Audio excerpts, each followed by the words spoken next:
And again, we thank you for coming out, and please, we got plenty of food. These are the people who have made it possible for us to reach services, have this building, and be where we're at today. 18 to 20,000 probably last year. Okay, and that's through all of our programs, all of our services, all our people. Currently, we have 4 new housing projects that are coming off the ground. We got about 10 acres of land, so we're aiming about 12 to 15 homes. That's the kind of staff we have at the Lumbee Tribe of North Carolina.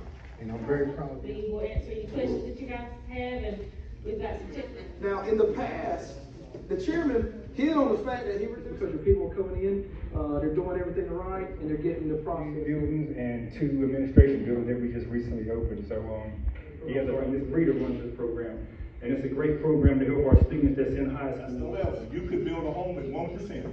Generational growth is what that is, gang.